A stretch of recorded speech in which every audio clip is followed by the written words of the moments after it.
this museum. Read all about it. Phyl Coe Mysteries on the Air. Your chance to play detective. Win huge cash prizes in this newest, most exciting, most fascinating mystery contest. Every week at this same time, over this station, your Phyl Coe radio tube dealer brings you transcribed the great Phyl Coe Radio Mystery Contest. $50,000 in cash for the winners. $50,000 in cash for solving simple mysteries. Weekly prizes, big grand prizes. Nothing to buy, anybody can enter. You may win this contest of skill. The big free Phyl Coe mystery book tells you all about it. If you haven't already got yours from your Phyl Coe radio tube dealer, get your copy as soon as possible. Lists all the prizes. Shows you how easily you can win. Contains official entry blanks. You cannot enter this contest without this free book. So get your copy now. Here's Phyl Coe Radio Mystery number 2. If you already have your Phyl Coe mystery book, be sure it's open to pages 6 and 7 while you listen to the program. Listen carefully. Take notes. Follow the action on the diagram you'll find on page 6. Phyl Coe, the beautiful girl detective, is going to solve a mystery. And maybe you will win a big cash prize for showing how she solves it. You're a detective. You're on a case. It's the missing masterpiece. It is 9 o'clock in the morning, and the National Museum of Art has just opened its doors for the day. Old Dennis Maloney, one of the trusted guards, is coming on duty at his regular station, the Gallery of Valuable Dutch Paintings. Just as he is entering the Dutch room, Dennis is greeted by the director of the museum, Dr. Benson, who has been making his early rounds. Good morning, Dennis. Good morning to you, Dr. Benson. You're looking healthy and happy as usual. Oh, as for me health, sir, it's only me 2 feet that bother me at all. 25 years of walking around guarding oil paintings have flattened them out like 2 sheets of tin roofing. Oh, that's too bad. I'll see to it that you get more rest periods during the day. Thank you, Dr. Benson. You know, I always enjoy coming into this room.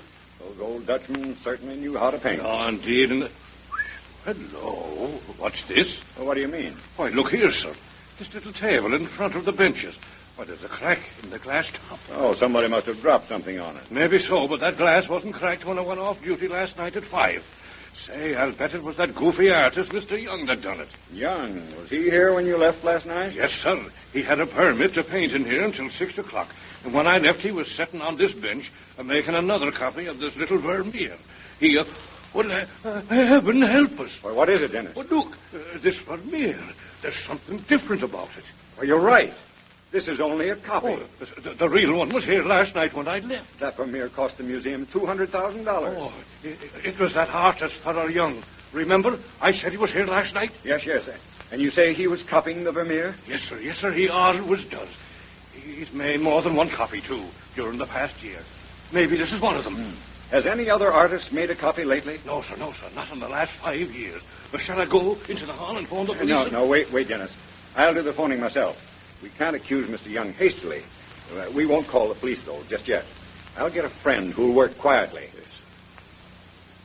Oh, here's the phone, sir. Oh, thanks. Dennis, have you ever heard of Phyl Coe?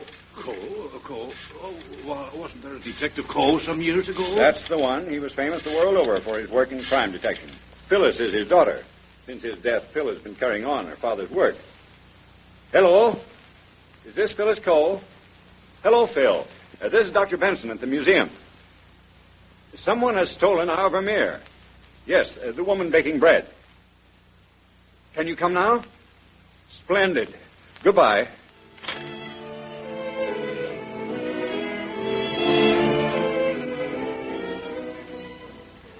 Dr. Benson, I've taken the liberty of bringing my friend Tom Taylor with me. You see, Tom writes mystery novels. The boy's pretty good, too. I'm afraid he uses me as a bloodhound to sniff out plots. Why, Phil, darling, I pursue you because you're a charming woman, as well as an efficient plothound. Oh, that's enough, Tom. I'm here on business. Now, Dr. Benson, please tell me everything. Well, I entered this room an hour ago with Dennis Maloney here. He's been guarding our Dutch masterpieces for years. Indeed, and I have, Miss Cole. The first thing we noticed was a crack in the glass top of this small table. I see. Go on, please. What are you going to do with that magnifying glass, Phil? Well, I'm going to examine the crack in the glass top. Go right on, Dr. Benson. I'm listening. Well, then we discovered that our Vermeer was gone. And in its place, only a poor copy. Oh, Dr. Benson, I found something interesting in this cracked tabletop. Yes, Phil? Now, Dr. Benson, The Vermeer was a small canvas, and that's why you hung it fairly low, about 7 feet, I'd say. That's right. The person who took it from the wall pulled this little table over and stood on it. That's what cracked the glass. I found some grains of sand wedged into the crack in the glass. Whoever stood on this table had been walking through sand not long before. That sounds like an excellent clue. Tell me this. Was anyone in this room after Dennis went off duty last evening? Yes. There was a rather shabby artist who frequently comes in to copy our Vermeer. His name is Nelson Young. The museum closes to the public at 5, but Young had one of our special permits to stay till 6. Do you suppose this copy is the one that he made? Well, I can't say. Dennis, are you certain this artist, Mr. Young, was here after 5 last evening? Yes, ma'am, he was. I examined his late permit, and when I went out, I left him sitting there on the stationary bench, painting away with his long, gangly legs doubled up under himself like a pretzel.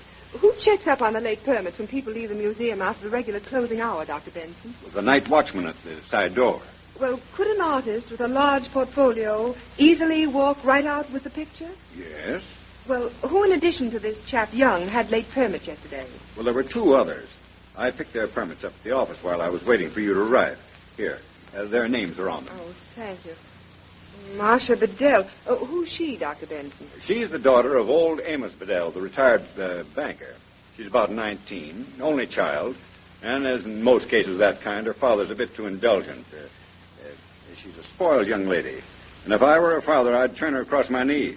And that shouldn't be difficult either, because she's a tiny little thing. This other permit is signed by Richard Duncan. What sort of a chap is he? Well, he's a very fine portrait painter. Has a mania for collecting, too. Now, I hesitate to say this, but I believe Duncan would mortgage his soul to gain possession of a fine painting. Duncan sounds like an all-round good fellow. He's just the kind of a chap most men instinctively dislike. You mean he has a way with the ladies? Exactly. He's the lean, dark type. Always looks well in evening clothes. Tall, good-looking. Well, Dr. Benson, I think we'd better get those 3 over here immediately. Nelson Young, Marcia Bedell, and Richard Duncan. An interesting trio. I think we may find them very enlightening.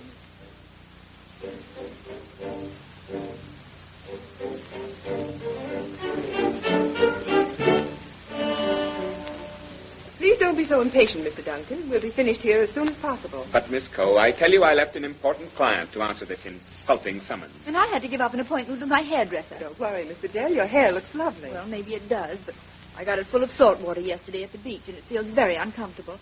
You know what sand and salt water do to a girl's hair? Or don't you remember? Yes, I think I do. Now, I'll be as speedy as I can. Well, Mr. Young, you've had sufficient time to examine that copy of the Vermeer. Is it one of yours? Yes. Yes, it is one of mine. I recognize my own work, of course.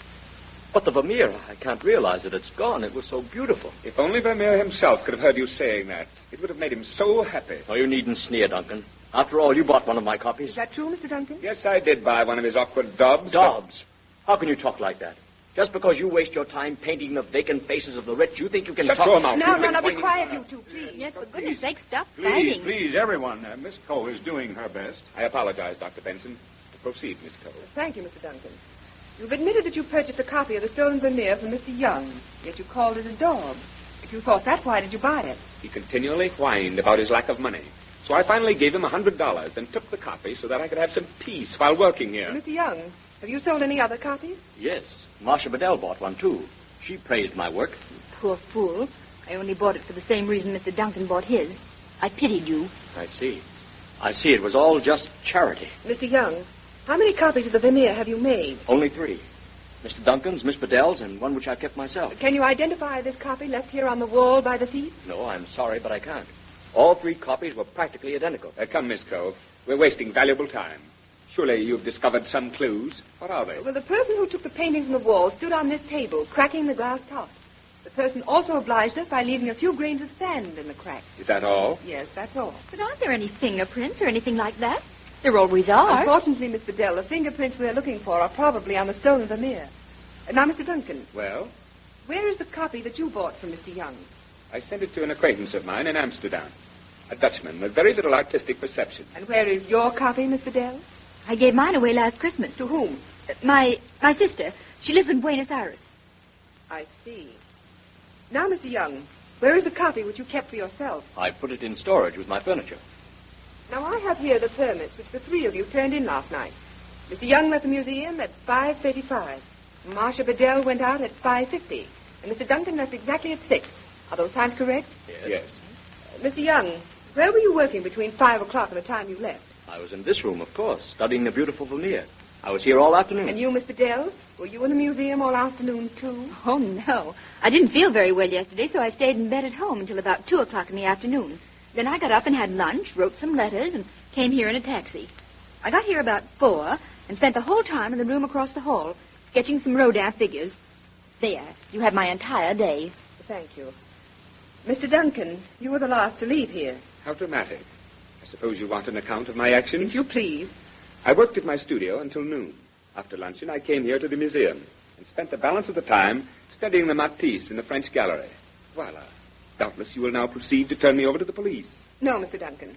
For today at least, the police will not be interested in you. My job is finished. It's quite obvious who took the veneer from this room. Who, Miss Coe? Who is the thief? Perhaps Miss Marcia Bedell can explain her motive more clearly than I can. Oh! Marcia Bedell. Well, Miss Bedell? Yes, I took it. But I still have it. I'll bring it back. I swear I will. Only don't have me arrested. It would kill my father. I only took it to save him. He's lost everything. He needed money so desperately. Give me a chance to help bring it back. Please bring me a chance. Give me a chance.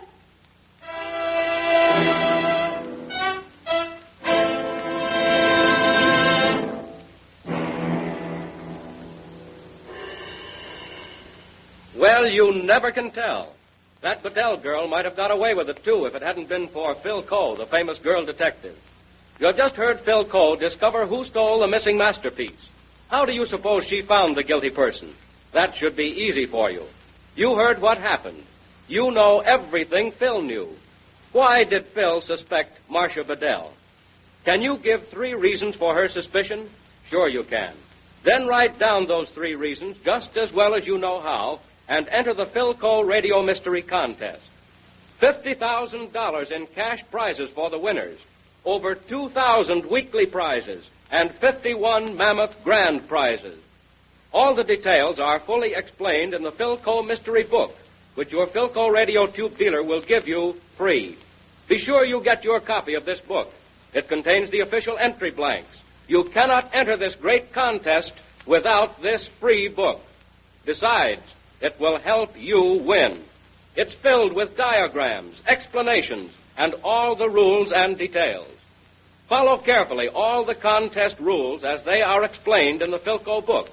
It should be easy for you to answer the contest question. Maybe your skill will make you a winner. Listen every week at this time over this station to Phyl Coe Radio Mysteries. Don't miss a single program. Ask your Phyl Coe radio tube dealer for any other contest information you want. While you're there, too, better have him check up on your radio tube. $50,000 in cash. That's a lot of money.